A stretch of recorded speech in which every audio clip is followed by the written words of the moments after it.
Olá pessoal, eu sou o Jonathan Cardoso, arte educador, pesquisador e professor de danças urbanas.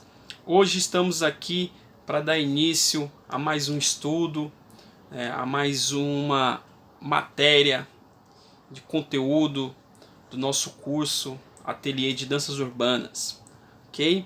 E para hoje iremos trazer uma aula muito importante para a gente aprofundar nossos conhecimentos, né, e iniciar aí um estudo de busca de pesquisas, né, que não para, né, que é o entendimento da história e origem da cultura hip hop. E para hoje irei propor uma reflexão para que a gente possa buscar compreender com mais detalhes, né, como é que se deu a origem das gangues, né? Então vamos nos debruçar hoje, entender qual é, na busca de decifrar quais são as origens, né, étnicas e e uma parte do processo que contribuiu para que esses grupos se formassem e posteriormente fosse dar início à cultura hip hop e as suas danças urbanas. Ok? Belezinha? Então, pessoal, para isso é necessário a gente olhar para o mundo, né? Ter uma análise um pouco mais ampla, uma visão geral sobre a cartografia, a geografia do planeta, do nosso mundo, do nosso continente, para que assim a gente possa olhar um pouco para a história e a movimentação desse ser humano na Terra, né? E quais as consequências dessas movimentações, dessas imigrações, dessas transições de povos. Ok? Então, diante da história, a gente tem aí os continentes, né, americano, europeu, Ásia, Oceania, África e Antártica.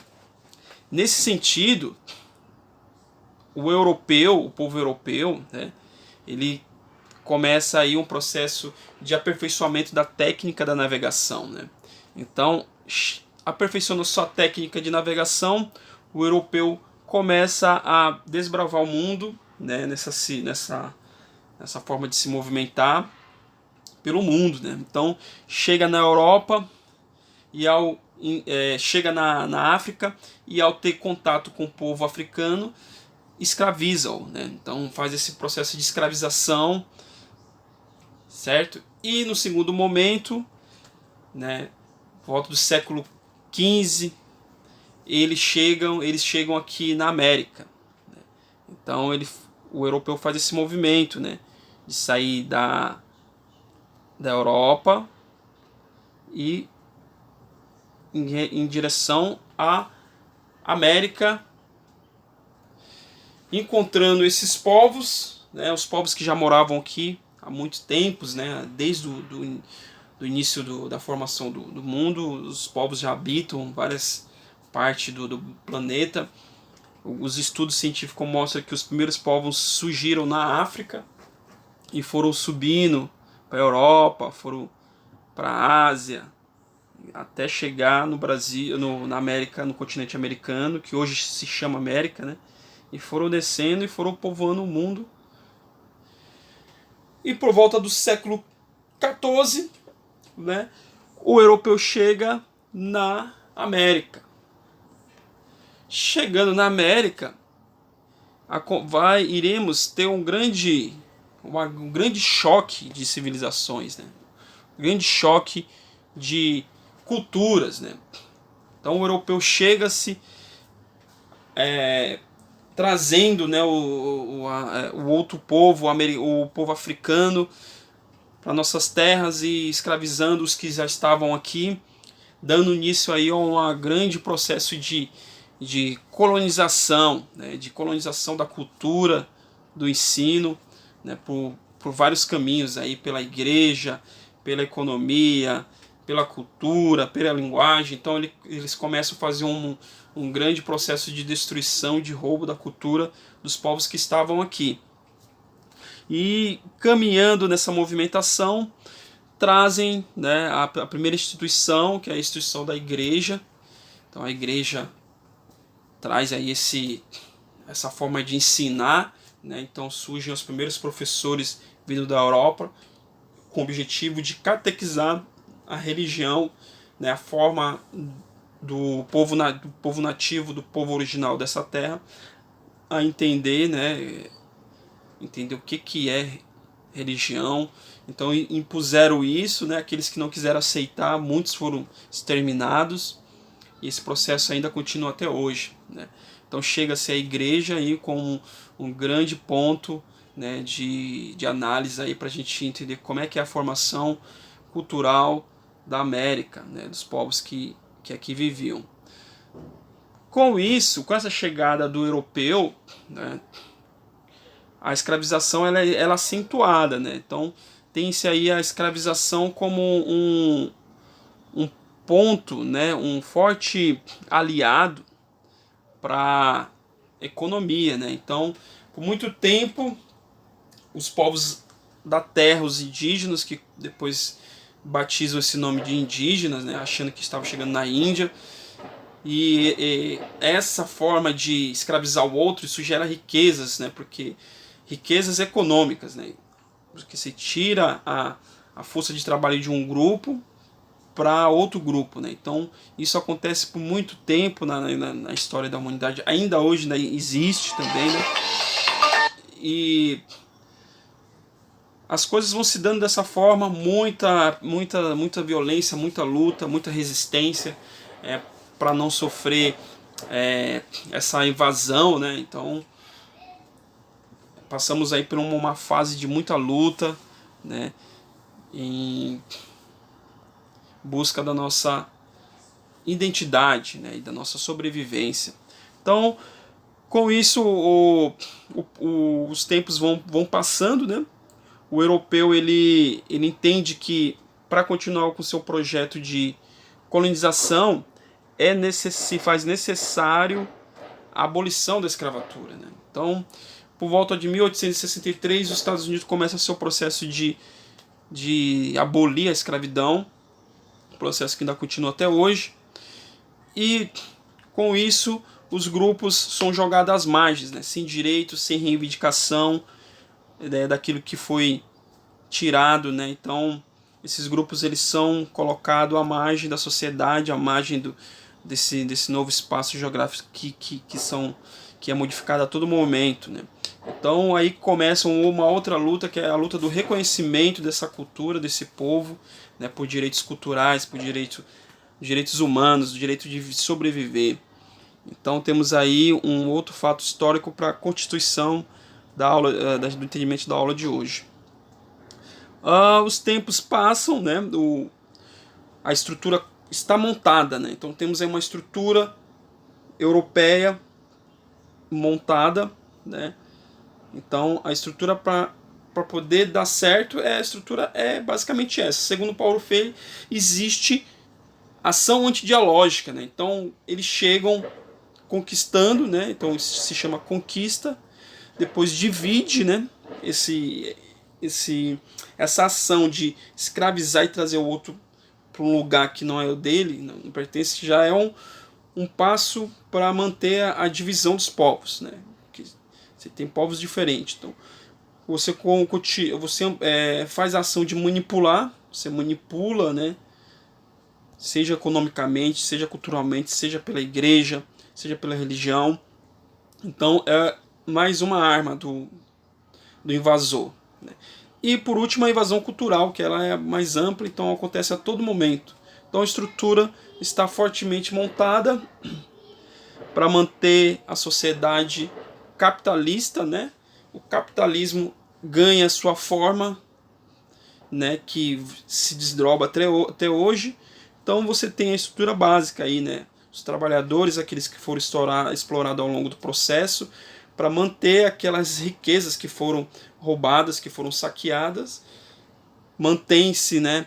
Então, por meio dessa estrutura, mantém-se aí as outras camadas sociais que estão logo acima, né? Então, a burguesia, a elite, o Estado armado, a igreja, né? E os reis e políticos que estão, né, grandes empresas. Então tem toda uma estrutura de pirâmide que a maioria que foi saqueada ao longo desse processo se mantém até hoje, né? Então, para romper com estrutura é necessário uma nova ação dialógica, né? Que é a ação da colaboração, da união, da organização, que isso vai gerar a síntese cultural de uma nova linguagem. Síntese é a mistura de algo que veio antes e se transforma no hoje, como novo. Diante disso, os povos continuam na luta, né? Os Estados Unidos se mantém aí como um povo que foi colonizado de uma forma diferente, né? O seu processo muda, agora é povoamento, né? Passa por um processo de povoamento, não mais só de exploração, consegue se romper com a Inglaterra, com a Espanha e outros países europeus que o colonizavam, dando início, né, a uma nova forma de se relacionar, né? O espaço urbano surge, né? A urbanização ela surge e se configura da seguinte forma, né? Então você tem aí a urbanização e tem as periferias, né? As favelas, os guetos, onde os povos são esses povos que foram libertados sem direitos, sem investimento, né? Sem acúmulo de posses de grandes capitais, são jogados à margem da sociedade e na periferia, né, das piores condições de vida. Então você tem esse povo todo misturado, joga-se para lá, né, para a periferia, e você deixa eles lá com poucos recursos, e isso contribui para manter os povos divididos, né. Mantém-se o povo dividido, né, e aqui temos algumas fotos do bairro do Bronx, né, periferia, gueto dos Estados Unidos nos anos 70. Então você observa, né, que é um grande descaso, né? Tem aí muita pobreza envolvida, e a pobreza, o não investimento na cultura, na arte desse povo, desse jovem, é fundamental para manter-se a divisão, né? Então se mantém a divisão de várias formas, né? Essa é uma. Com isso, o capital, né, continua a se expandir, né? Muitos desempregos acontecem no mundo, né? Então o povo asiático começa a migrar por volta de 1930 em grande escala para o território, o continente americano, servindo de mão de obra barata também, né? Então temos aí mais um povo, né, que constitui, né, a formação da América, trazendo a sua cultura, a sua linguagem, a sua dança, as suas religiões, a sua forma de entender o que é Deus, o que é espiritualidade.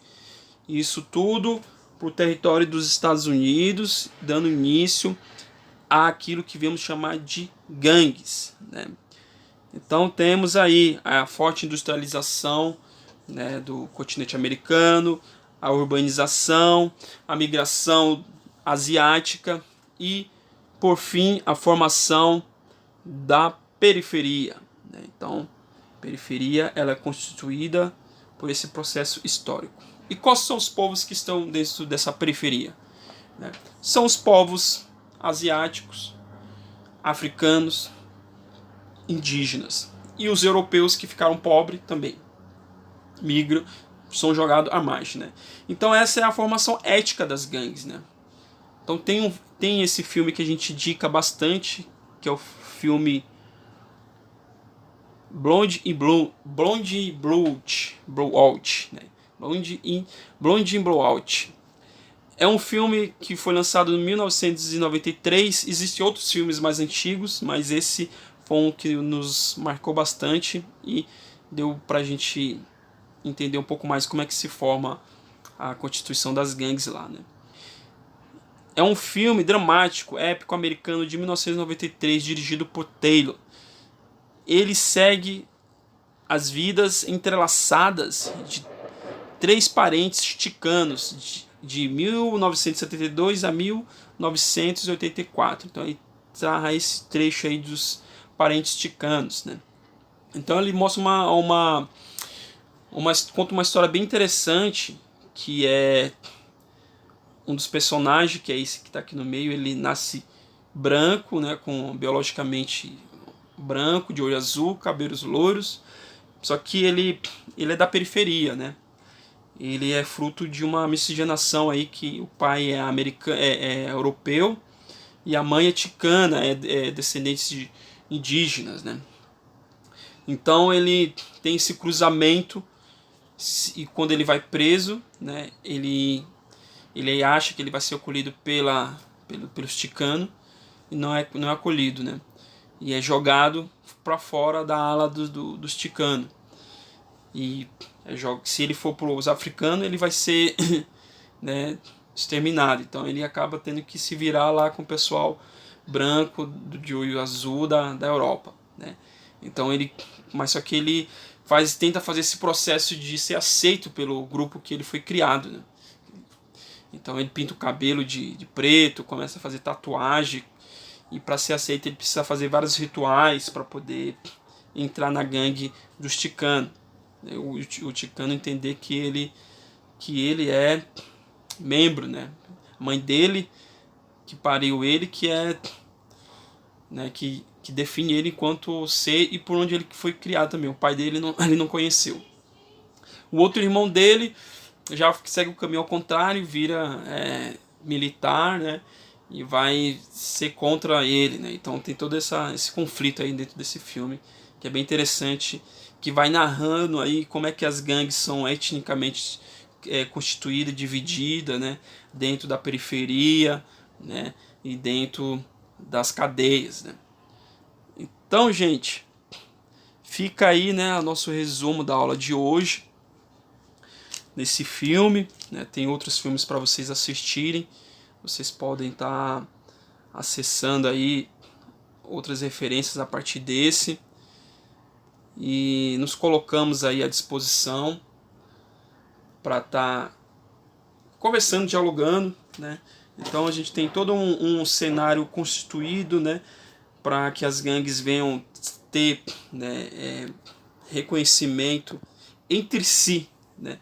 Porque só a partir do despertar da consciência de classe, de etnia e de histórica, né, é que a estrutura antidialógica ela começa a ser destruída, porque estamos em constante luta versus a estrutura dialógica montada por esse processo histórico, antidialógica, né? Então, a estrutura, a ação dialógica, nesse caso, a ação dialógica, ela tem, né, os seus componentes que surge por volta dos anos 80, né, que é a colaboração, a união das gangues, né, colaboração das gangues, a organização posteriormente das gangues e a síntese cultural que nasce com o movimento das gangues, dos jovens daquela época, que é o movimento hip hop, a dança break, que é uma dança que surge nas gangues, o grafite, o rap. Então isso tudo é elemento para a gente pensar e teorizar como é que se deu o surgimento dessa arte, né? E qual a contribuição que ela tem dentro de uma formação da ação dialógica posta pelo nosso grande professor e pesquisador, né, filósofo da educação, Paulo Freire. Então, fazendo essa pincelada aí, temos, né, a aula de hoje com essas reflexões. Pessoal, agradeço a atenção de vocês. Nosso vídeo está aí disposto, vai estar em várias redes sociais nossas. Mande a sua pergunta e obrigado pela atenção. Até a próxima. Obrigado.